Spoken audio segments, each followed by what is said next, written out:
Hello and a very warm welcome to the Sacred Womb podcast, where we talk about all things to do with befriending our menstrual cycle, deeply healing both our feminine and masculine aspects, and how we can indeed utilise our cyclical nature as a natural spiritual pathway that's encoded within our bodies. I'm your host, Melanie Swan, and you can also go to thesacredwomb.com for more information and loads of fantastic free resources. Hello everyone and welcome back to the Sacred Womb podcast. This is episode 21 and part 5 of a 7-part series on manifesting with the menstrual cycle. And this phase is aligned action. But just before I get started on that, I wanted to give a shout out to all the new listeners. There are some ladies listening in South Africa, Saudi Arabia, Guatemala, Argentina, New Zealand, an increasing amount in the USA, Canada, Europe, the UK, Germany, Austria, France and Spain, and Thailand too. So I'm really very happy that this is spreading and serving you in a way that's very helpful. Keep your feedback coming. I love the fact that this is growing and I'm having an absolute blast doing it. So there we go. So if you are new, I just wanted to recap very briefly on what the Sacred Womb podcast is for. 3 main things: attuning with our cycle, that is befriending our menstrual cycle, enjoying our periods, having awesome periods, and really embracing the different phases that we have. And the second is deep healing.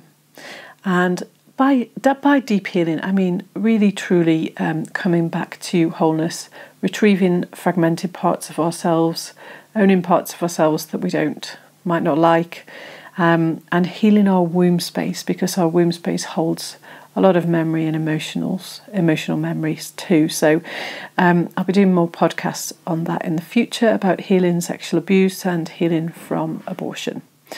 And also another aspect of the deep healing is to heal both our feminine and masculine parts.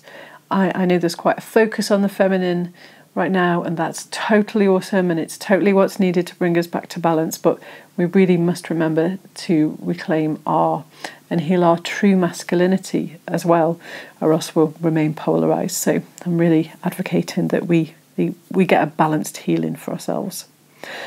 And the third aspect is how we utilize our menstrual cycle, our cyclical nature, as a natural pathway of growth and expansion.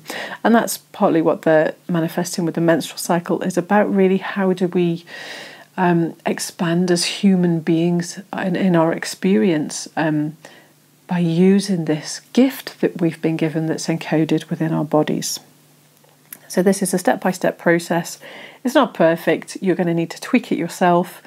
Try it out for yourself. I don't want you to really believe anything I say. Take it, test it, pull it apart, put it back together your own way, and have a great time with it. So, all right then, that's that bit. And now we can move on to aligned action. So what is aligned action? What do I mean by that? And put quite simply, that's actions that are aligned with our intention. So part 1 was reflecting, part 2 was resting and let flow, part 3 was envisioning, part 4 was setting a clear intention, and part 5 is aligned action, that is taking actions that are aligned with that intention in our daily life. So as our intention gestates and our psyche gets to work on that, we do need to align our actions in our day-to-day life so that our intention grows. Our intention has space to come through to fruition. So, for example, let's say you've set an intention to start working self-employed. You've probably done all the trainings and workshops, and now it's kind of time to really step into your own and start working. So, for example, applying for jobs in a company or an environment that you've worked in before, that you know will pay you okay money but doesn't really take your intention forward, but you might be a little bit scared or unfamiliar, is not an aligned action. And what I would encourage you to do is get to know yourself in that process and get to know what feels aligned and what doesn't. So it's totally okay to fall off the wagon, as it were, with the intention, and it's kind of normal, to be honest, at the moment. We tend to cling to predictability, patterns, and as we're expanding. It's like holding onto a life raft, but if we actually stop and look down, we probably only in 2 inches of water. I really encourage you to get to know yourself in this process. The exercise to help you implement this step is to write your intention down and stick it on the wall somewhere where you can see it every day. And every time you go to take an action in this area, let's continue with the example of going self-employed and doing the work that you want to do. So if you go to apply for a job in a company you've worked for before, an environment you've worked for before, just have a look at your intention and feel with your womb space, with your emotions, with your sensations and your body, is this aligned?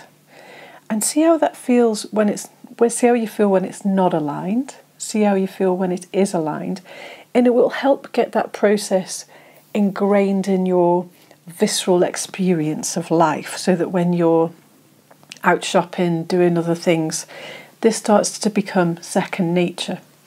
A little personal share here is when I'm going to do or doing, as I do sometimes, an action that's not aligned, I feel like I'm hitting an energetic brick wall, like the path is closed. Like I think, it doesn't feel right, and I've got an inkling that it really isn't right, but I wish that was the answer.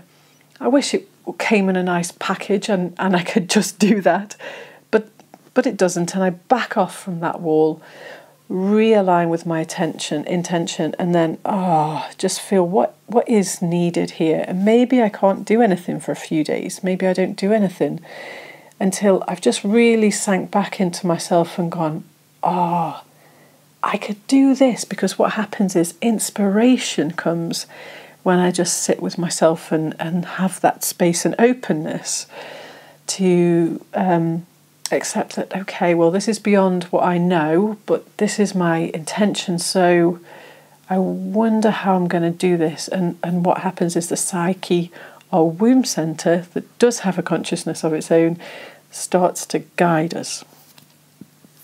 That's really, really key when we're starting to work with our sacred womb centre, with that inner wisdom, is to to pull ourselves in from acting on our fears and be open to something that's maybe new and a little bit outside our comfort zone. So what we've done in parts 1 to 4 is laid the foundations, and now we're laying the bricks.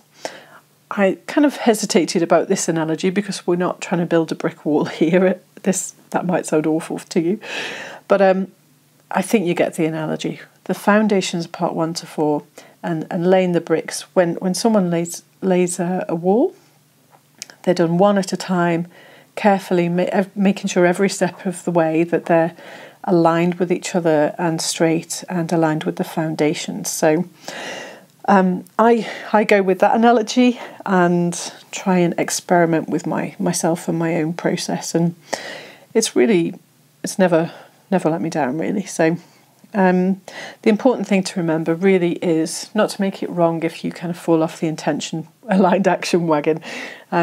Just realign, get back on, realise what's happened to your energy system, to you, as you've done maybe a more non-aligned action. Personally, I feel tired and like I'm pushing something or doing something that's not really me, so to speak. So have fun with it, give me your feedback, experiment, make it your own process, and just really enjoy it, and I'll see you in the next episode. I really hope you enjoyed the podcast and that you got some useful tips out of it that can make a genuine difference in your daily life. And if you'd love to work deeper with this stuff, then do head on over to thesacredwomb.com, where you can sign up to receive the weekly newsletter and an invite to our private Facebook group, where you can share, learn and grow with like-minded women in a safe, supported space. Thank you so much for tuning in. Do leave us a rating, and your comments are very, very welcome. And I'll see you next time.